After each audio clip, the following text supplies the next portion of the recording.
आज हम पढ़ेंगे हिंदी के चैप्टर नंबर 9 दूसरा देवदास के इम्पोर्टेंट क्वेश्चन। हेलो दोस्तों, मैं हूं आपका दोस्त अनुज वर्मा और आप देख रहे हैं एजे एजुकेशन वर्ल्ड ही हो। आइए स्टार्ट करते हैं। पहला प्रश्न, पाठ के आधार पर हर की पौड़ी पर होने वाली गंगा जी की आरती का भावपूर्ण वर्णन अपने शब्दों में कीजिए। मतलब कि जो हर की पौड़ी पर गंगा जी की आरती होती है ना, वो उसके बारे में हमें अपना अनुभव लिखना है। तो इसका आंसर है, कल कल करती गंगा माता मानो जीवन को सुख प्रदान कर रही हो। मतलब कि जो गंगा माता बह रही हैं, जैसे वह ऐसा लगता है कि जीवन को सुख प्रदान कर रही हो। वह विभिन्न घाट विद्यमान थे। हम हर की पौड़ी नामक घाट पर गए। वहां पे अनेकों घाट थे, जिसमें से एक हर की पौड़ी नामक घाट पर हम खड़े थे। पिताजी ने दादाजी के नाम का पिंडदान किया। हम शाम की आरती की प्रतीक्षा करने लगे। फिर हमने क्या किया, शाम की आरती की प्रतीक्षा करने लगे, क्योंकि हमने क्या सुना था कि शाम की आरती बहुत अच्छी होती है। संध्या के समय घाट पर विभिन्न तरह के दीप जल उठे। फिर वहां पे शाम के समय में विभिन्न तरह के दीप जल उठे। हम सबने अलग अलग अपने दीप जला रखे थे। आरती आरंभ हो गई। पूरे घाट में माँ गंगा की आरती गूंज उठी। फिर क्या हुआ, वहां पे पूरे घाट में गंगा मैया की आरती गूंज उठी। आप कभी गंगा जी हरिद्वार गए होंगे तो आपने वो आरती भी देखी होगी। बड़े बड़े दीप दानों में गंगा माँ चमक उठी। तो वहां पे जो दीप जलाए हुए थे, वो जब हम गंगा जी में छोड़ते हैं वहां पे हर की पौड़ी पे जाके, तो उससे जो गंगा माता है एकदम से उज्ज्वलित, मतलब कि खिल उठी। ऐसा लग रहा था मानो माँ गंगा में इन दीपों का सोना रूपी प्रकाश मिल रहा हो। ऐसा लग रहा था कि जैसे कि सोने के रूप में एक प्रकाश सा निकल रहा है गंगा मैया से। मेरी आंखें ऐसा दृश्य देखकर भाव विभोर हो उठी। मैंने जीवन में कभी परम शक्ति और सुख का अनुभव नहीं किया था, भक्ति का अनुभव नहीं किया था। और मेरे अंदर एक भक्ति का अनुभव होने लगा, भक्ति भाव आने लगा। भक्ति का भाव मेरे नसों में प्रवाहित होने लगा। आरती के पश्चात हम बहुत देर तक माँ गंगा के पवित्र जल में पैर को डुबोए बैठे रहे। जब हम वहां पे गए थे तो वहां पे जब हम पैर डुबो कर बैठते हैं, आपने देखा होगा कि कितना शीतल जल ठंडा ठंडा लगता है, तो उससे भी हमें अच्छा लगने लगा। ऐसा प्रतीत हो रहा था मानो माँ गंगा मुझे चिरंजीवी रहने का आशीर्वाद दे रही हो। नेक्स्ट क्वेश्चन, गंगा पुत्र के लिए गंगा मैया ही जीविका और जीवन है। इस कथन के आधार पर गंगा पुत्र के जीवन परिवेश की चर्चा कीजिए। गंगा पुत्र वे कहलाते हैं जो गंगा मैया को अर्पण किए गए पैसों को गंगा जी की धाराओं के बीच से लेकर आते हैं। मतलब गंगा पुत्र वो कहलाते हैं जो हम नदियों में पैसे डालते हैं, गंगा जी में पैसे डालते हैं, उन्हें वो निकाल कर लाते हैं। लोग गंगा नदी पर पैसे डालते हैं। गंगा पुत्र उन पैसों को गंगा जी के बहते जल से बाहर निकालते हैं। जैसा मैंने बताया कि वो क्या करते हैं कि गंगा जी से उन पैसों को बाहर निकाल लेते हैं। यह कार्य बहुत जोखिम भरा होता है। गंगा का जल प्रवाह कब इंसान को निगल जाए कहा नहीं जा सकता। ये काम जो होता है जोखिम भरा भी होता है, क्योंकि जो गंगा का भाव होता है वो बहुत तेज होता है। और जब वो जाते हैं, ये अपनी जान को अपने हथेली पे रख के जाते हैं, क्योंकि गंगा जी के अंदर से पैसे निकालने पड़ते हैं उन्हें। अब अंदर जाके पैसे निकालेंगे तो ये भी हो सकता है कि उनको गंगा जी भाग कर ले जाए।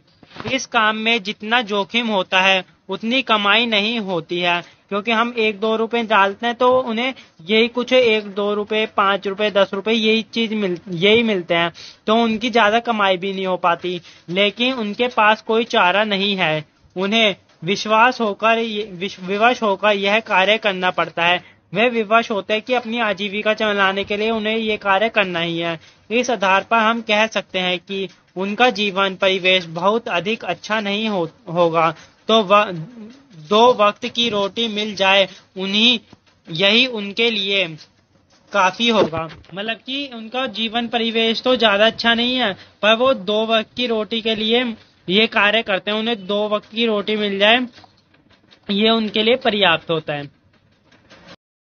नेक्स्ट क्वेश्चन, पुजारी ने लड़की के हम को युगल अर्थ में लेकर क्या आशीर्वाद दिया और पुजारी द्वारा आशीर्वाद देने के बाद लड़के और लड़की के व्यवहार में अटपटान क्यों आ गए? पुजारी ने अज्ञातवश लड़की के हम से यह अर्थ लिया कि दोनों रिश्ते में पति पत्नी हैं। जब लड़की ने हम से अपने आप को संबोधित किया तो पुजारी ने उसके पास खड़े लड़के को उसका पति समझ लिया। अतः पुजारी ने उन्हें सुखी रहने, फलने फूलने तथा हमेशा साथ रहने का आशीर्वाद भी दे दिया। पुजारी ने क्या किया? उन्हें आशीर्वाद दिया कि तुम सदा सुखी रहो, खुश रहो, मतलब जैसे आशीर्वाद दे देते हैं पंडित, वैसे पूरा आशीर्वाद दिया। इसका अर्थ यह था कि उनकी जोड़ी सदा सुखी रहे और आगे चलकर वे अपने परिवार तथा बच्चों के साथ आए। पंडित का यह आशीर्वाद सुनकर दोनों असहज हो गए, मतलब कि है ना, दोनों घबरा से गए। ये सब सुन के लड़की को अपनी गलती का एहसास हुआ, क्योंकि इसमें उसके हम शब्द ने यह कार्य किया था कि लड़की ने स्वयं को हम बोलकर संबोधित किया था ना, तो इसलिए लड़की को अपने आप पे वो होने लगा कि गलती मेरी थी, तो वह थोड़ा घबरा गई अपनी गलती समझ के। दूसरी तरफ लड़का भी परेशान हो गया। उसे लगा कि लड़की कहीं इसकी जिम्मेदारी उसे ना मान ले, मतलब कि लड़का भी घबरा गया। लड़का सोचा कि उसे ही जिम्मेदार ना मान ले लड़की, मतलब अब दोनों एक दूसरे से नजरें मिलाने से डर रहे थे, क्योंकि लड़का भी घबरा गया, लड़की भी घबरा गई, इसलिए अब वो दोनों एक दूसरे से नजरें नहीं मिला पाए थे। दोनों वहां से चले जाना चाहते थे और दोनों घबराहट के मारे एक दूसरे के सामने चले जाना चाहते थे। नेक्स्ट क्वेश्चन, उस छोटी सी मुलाकात ने संभव के मन में क्या हलचल उत्पन्न कर दी, उसका सूक्ष्म विवेचन कीजिए। संभव एक नौजवान था। उसे पहले किसी लड़की ने उसके दिल में दस्तक नहीं दी थी। अचानक पारो के मुलाकात होने पर उसे किसी लड़की के प्रति प्रेम की भावना जागरूक हुई थी। कि क्या हुआ? संभव एक नौजवान, मतलब कि जवान लड़का था, जिससे क्या हुआ, जब उसकी पहली बार पारो से मुलाकात हुई तो उसके मन में प्रेम उत्पन्न हो गया। पारो को जब उसने गुलाबी साड़ी में पूरी भीगी हुई देखा तो वह देखता रह गया। उसका सौंदर्य अनुपम था और जब उनने उसे भीगी हुई साड़ी में देखा, वो भी गुलाबी, तो उसको वो देखता ही रह गया। उसने उसे कोमल मन में हलचल मचा दी। वह उसे खोजने के लिए हरिद्वार की गली गली खोजता रहा और वह उसे ढूंढने के लिए हरिद्वार की गली गली में घूमता रहा।